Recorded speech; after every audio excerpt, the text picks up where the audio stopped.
Join Tiny Tales Paradise for Timmy's quest to save the stream. A moving bedtime story for kids. This educational kids' story teaches a lesson about wasting water through colorful animations and a warm narration. Perfect for bedtime or classroom learning.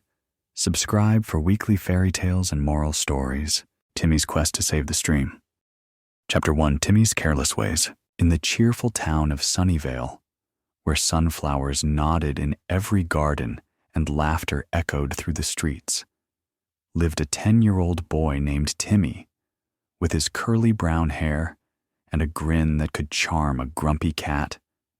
Timmy was a whirlwind of energy. He loved racing his bike down hills, kicking soccer balls with friends, and splashing in puddles after a spring rain.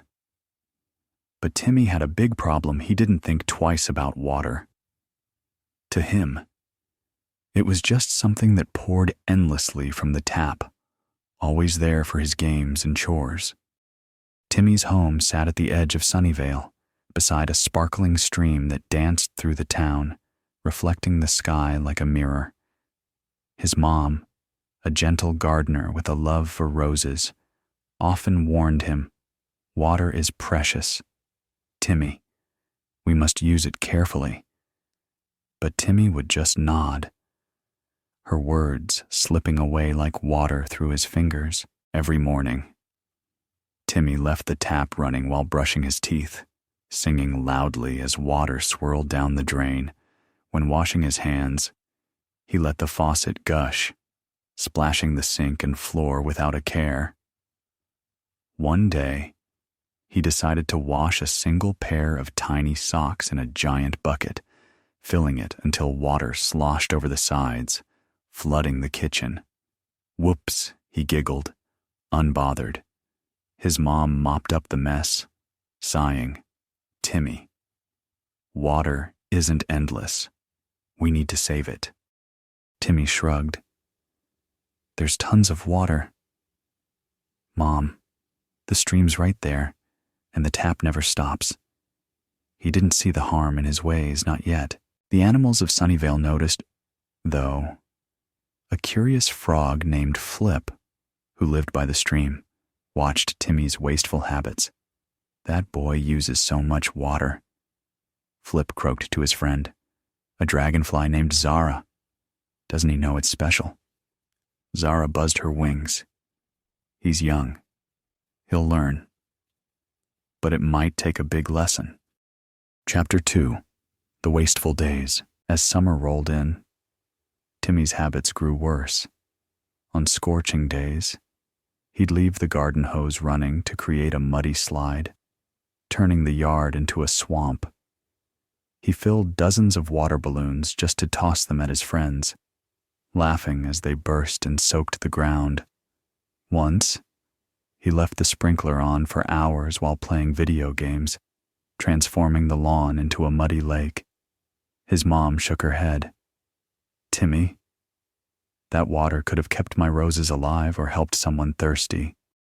"It's just water, Mom," Timmy said, rolling his eyes. "There's always more." He didn't notice the stream growing quieter, its cheerful gurgle fading to a whisper. The creatures of Sunnyvale grew anxious. Flip hopped to a meeting by the stream, where a wise old turtle named Tilda listened to their worries. "The stream's getting low," Flip said.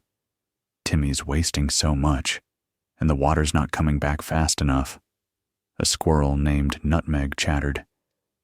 "My acorns need water to grow into trees." "What if there's none left?"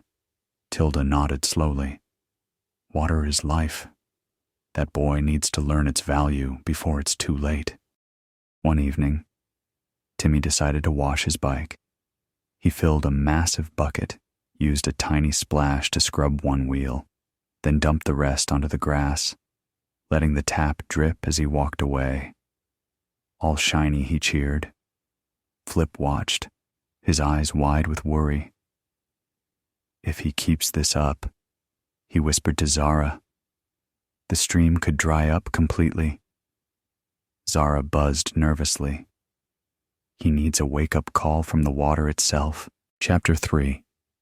The day the water vanished. One morning, Timmy woke up, ready for a day of fun. He turned on the bathroom tap to brush his teeth, but only a weak dribble came out. What he muttered, twisting the knob harder. Nothing. He ran to the kitchen sink, same thing. "Mom," he shouted, panic creeping in. "There's no water." His mom rushed in, her face pale. "The town's water supply is critically low," she said, checking the pipes. "The stream's nearly dry, and the reservoir's almost empty. We're in a serious shortage." Timmy's heart sank. No water. "But I need to wash my hands. My soccer ball's covered in mud, and I'm thirsty." His mom's eyes were stern. "This is what happens when we don't value water." "Timmy, it's not endless." Timmy thought it couldn't be that bad.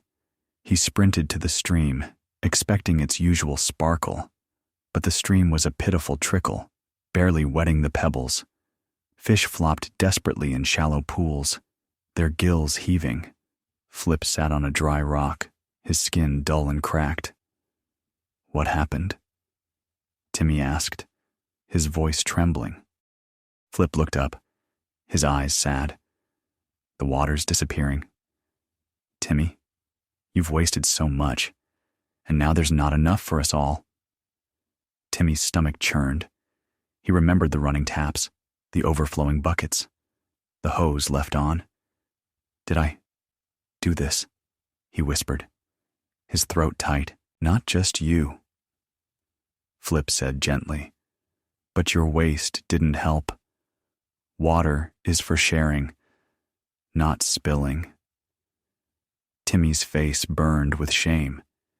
He hadn't meant to hurt anyone, but his carelessness had consequences. The day was unbearable. The sun beat down, and Timmy's throat felt like sandpaper. He couldn't even get a sip of water. His mom's roses wilted, their petals curling in the heat. The grass turned brittle, crunching under his feet. His friends canceled soccer practice, too parched to play. "We don't have water to drink," one said, wiping sweat from his brow. Timmy tried to fill a cup from the garden pump, but it sputtered and died. He felt trapped, his usual fun replaced by a gnawing worry. The animals looked worse. Birds stopped singing, and squirrels huddled in the shade, too weak to scamper. Even his dog, Sparky, panted miserably, unable to find a puddle to lap. Timmy sat on the porch, his soccer ball untouched, feeling the weight of the dry, dusty world. "I didn't know it could get this bad," he whispered, tears stinging his eyes. He wanted to fix it, but the empty taps and dying stream seemed like a problem too big for a boy like him. Chapter 4. A hard lesson from the stream. That night, Timmy couldn't sleep. His mouth was dry and his heart heavy with guilt. He sat by his window, staring at the cracked stream bed. A faint glow appeared, and a shimmering figure rose from the last puddle, a water spirit named Aqua, her form made of sparkling droplets. "Timmy," she said, her voice like a fading brook. "You've taken water for granted. Follow me, and see what you've done." Timmy, unsure if he was dreaming, followed Aqua. She shrank him to the size of a water drop, pulling him into the stream's fading flow. The world transformed into a parched landscape. He saw the stream's journey. Once vibrant, now struggling plants drooped, their roots dry. Fish gasped in shrinking pools. Farmers stared at empty buckets, unable to water crops. "Water connects all life," Aqua said, her voice trembling. "But when it's wasted, everything suffers." Timmy floated to the town's reservoir, a muddy pit where water once sparkled. This is where your tap water comes from. Aqua said, every drop you let run took away from this. He saw his mom's wilted roses, the thirsty animals, and his neighbors rationing tiny sips from jugs. Timmy's heart ached. I didn't know, he said, his voice breaking. I thought water was forever. Aqua's droplets dimmed. It can be enough, but only if you care for it. You've caused hardship. Timmy, will you help undo it? Timmy nodded, his eyes wet. I'll do anything to fix this. He woke in his room, the stream still a trickle outside. His mouth was parched, and Sparky whimpered nearby. Timmy's guilt was overwhelming. He'd played a part in this suffering. He ran to his mom, his voice urgent.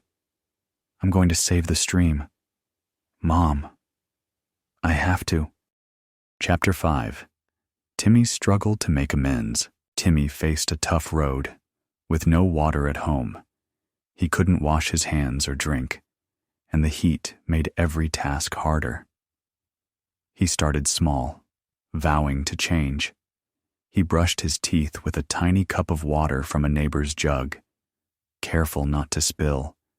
He washed his socks in a small bowl, reusing the water for his bike. He found a leaky faucet in the bathroom and tightened it with a wrench, his hands shaking from thirst and effort. His mom watched, her tired eyes softening. You're trying, Timmy. That's a start. But the town's troubles grew. The market had no fresh vegetables. Crops had failed without water. Timmy's friends were cranky, stuck indoors to avoid the heat. At school, the water fountain was dry, and kids shared a single bottle, each sip precious. Timmy felt the weight of every wasteful moment he'd ignored. I caused this, he thought. His stomach knotted. He gathered his friends, his voice hoarse. We have to save water. The stream's dying because of us, because of me. They listened, moved by his honesty. Together, they made posters. Turn off the tap, save every drop. They hung them around Sunnyvale, but some kids scoffed. It's too late, one said. Timmy didn't give up. He organized a group to clean the stream, hauling away trash that clogged its flow. His hands blistered from the work. Timmy visited Flip, who looked weaker. I'm so sorry, Timmy said, his voice cracking. I didn't know how much the stream mattered. Flip croaked faintly. You're learning. Timmy, keep going. Timmy dug tiny channels with a stick, guiding the trickle to thirsty plants, his arms aching. Nutmeg brought acorns to cheer him, and Tilda nodded. You're part of the cycle now. But it's hard work. Days dragged on, and Timmy's efforts felt small against the drought. He rationed his drinking water, his lips chapped and head pounding. Sparky's sad eyes haunted him, and he shared his last sip with the dog. The town held meetings, rationing what little water remained, and Timmy saw worry in every face. He felt like giving up, but Aqua's words echoed, Will you help? Chapter 6. A hard-won recovery. One night, clouds gathered, and rain fell soft at first, then steady. Timmy ran outside, letting the drops wet his face, relief washing over him. The stream began to swell, and the reservoir slowly rose. Timmy's posters and cleanup efforts had spread, and Sunnyvale's people used water sparingly, inspired by his change. The flowers perked up, animals drank, and the stream sparkled faintly. Timmy worked harder, building rainwater barrels with his friends despite sore muscles. They cleared more debris from the stream, sweating under the returning sun. Flip's skin grew glossy again, and he croaked. You're saving us. Timmy, Tilda added. You've faced the hardship and grown stronger. Weeks later, the stream flowed steadily, and taps ran again. Timmy's mom's roses bloomed, and the market filled with fresh produce. Timmy sat by the stream, exhausted but proud. Aqua appeared, her droplets radiant. You've learned water's worth, she said. You faced the trouble and made a difference. Timmy smiled, his throat no longer dry. I'll never waste it again. From then on, Timmy used every drop carefully, half a cup for brushing teeth, a small bucket for chores. He taught his friends about the water cycle, showing how rain, rivers, and reservoirs connected. The animals joined him, with Flip leading a frog choir to celebrate the stream's revival. His mom hugged him, her garden thriving. You're my water hero, she said. Timmy's curly hair bounced as he grinned. I just want the stream to sing. As years passed, Timmy became Sunnyvale's water guardian, turning his wasteful days into a mission. The stream flowed strong, the town flourished, and Timmy's heart was full, knowing he'd overcome hardship to save something precious, one drop at a time. The lesson Timmy's quest taught Sunnyvale's children and all who heard his story that water is a vital gift. Through hardship, he learned that careless waste can dry up streams and hurt communities, but small, thoughtful actions can heal them. By facing the consequences of his actions and working hard, Timmy became a hero, showing that even a boy who once wasted water can learn to save it and protect life.